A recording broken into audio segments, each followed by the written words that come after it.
better than what's being done right now. And that is bearing in mind all the variables that we can see. The civil service, okay, the problems within the civil service, we have solutions for some of those problems. Perhaps not all, but because we can't see everything yet. But the quantum of what we can see so far in terms of the sense of pervasive corruption in the civil service, I think that perhaps might come from a culture of deprivation, okay, that perhaps we inherited from the British, and it's just come down from that period on, and it's gotten progressively worse. Okay, that needs to be dealt with at a systemic level. Now, once we're able to do that, once we're able to deal with those things, then the foundational corruption that we're experiencing in Nigeria will begin. It will not disappear overnight, but it will begin to dissipate slowly but surely, and that will translate back to the way people engage, in electioneering, in the electioneering process. Okay, we'll definitely have to dig more on what you just said, but I am finding it very hard to veer away from our discussion with Mr. Oscar. But I'm going to put it to you, sir, Mr. Issa Gusau. Do you share his views on the decay in governance as what the citizens are not doing? The inadequacy. The inadequacy of the citizens. Well, I don't. I will take a middle ground. You have to stand somewhere. Yeah, no. I will take a middle ground, and then I will explain it. On one part, one can agree with him that to a large extent, we get, in my opinion, not just diverted, but sentimental. We get too emotional. If you want to manipulate Nigerians, bring religion, bring sections, bring whatnot, and you'll be able to divert the attention of Nigerians. If you're talking about somebody's incompetence, just say that, look, it's because he is not this, he's not that, and you win Nigerians, to push aside. But I think there's also the issue of accountability on the part of the leaders. The fact that the electorates don't ask persistently does not make it right for you not to account for the stewardship, because you have a constitutional obligation to tell them what you're doing. You have a constitutional obligation to explain yourself. You also have a moral obligation, regardless of whether they are consistent in how they ask, or not. But I think what I see as a major problem in Nigeria is the selection process of those that should go for that election. It's a selection process. Yes. If I have my way, there would be an integrity board that would comprise very respected Nigerians from all parts of the country. Very respected Nigerians that have very good track records. Those who have served this country selflessly from all parts of the country should constitute an integrity board. That you have to be screened by these people before you can stand any election, if I have my way. Because the truth of the matter is that should form part of what INEC will be doing. Yes, it should be a constitutional thing, because the issue is this. Most times people are anointed, by godfathers to go there. And when you go there, you see some sort of harmony. In some cases, there is active collaboration between the godfather who spends his money to get somebody there and expects to be paid. Then when the godson decides to do the right thing, you begin to have cracks. So, but if there is a board that deals with getting the right people there, when you get the right people, if you like sponsor, you spend whatever when you get the right people, when they go there, they will do the right thing. Okay, so let me come back to Oscar then. You've made very clear statement on where you stand on the issue of governance and our democracy, the people. It is their fault if government is not working. It is their fault if things go wrong. It is their fault if there is a serious level of impunity because they could have demanded.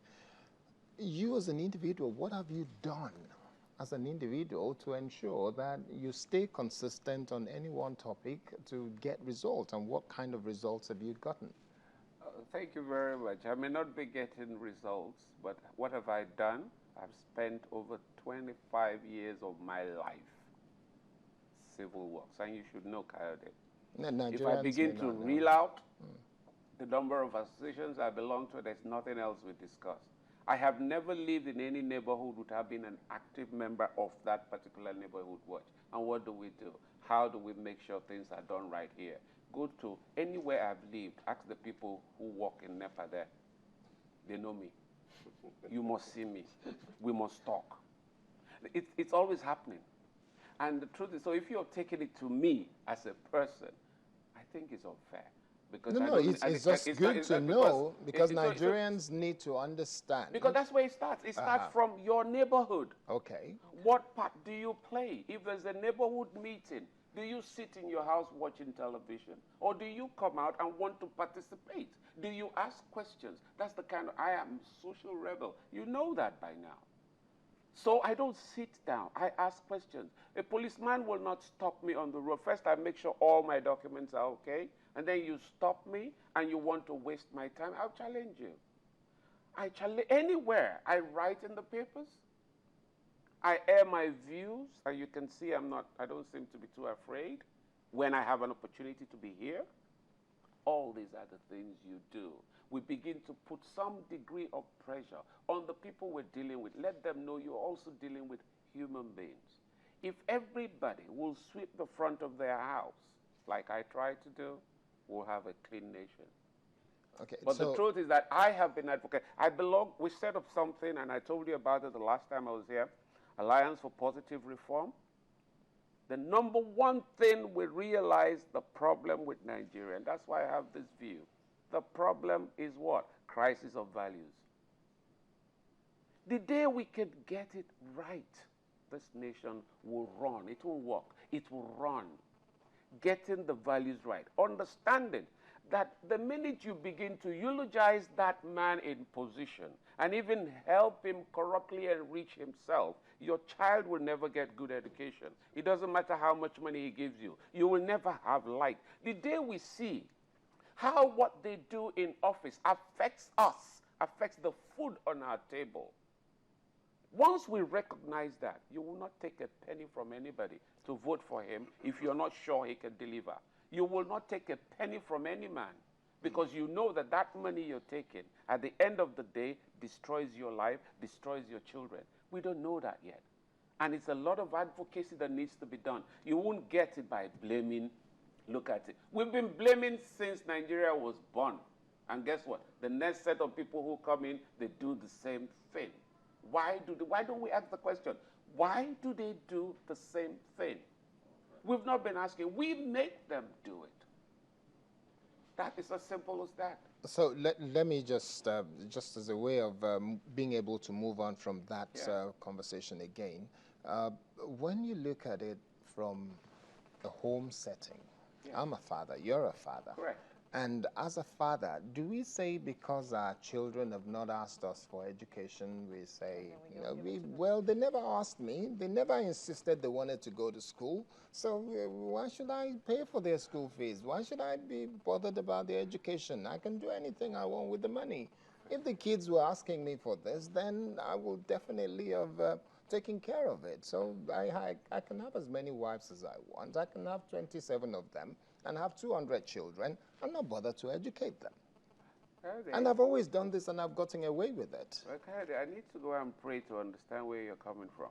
The reason is because as a father, you know your responsibilities. As a leader, you know your responsibility there are as well. There are questions you don't ask your children. You must do this.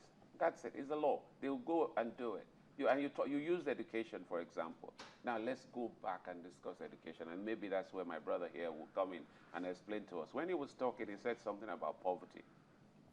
But sorry, how is that different? I'm really sorry. Yeah. How is being a father really different from being a leader of a country? Okay, you see, as a because father, we call our leader the president is the father of the nation. Well, that is wrong for you to think that way. That anyway. is wrong. It is wrong to think that the leader is like the father.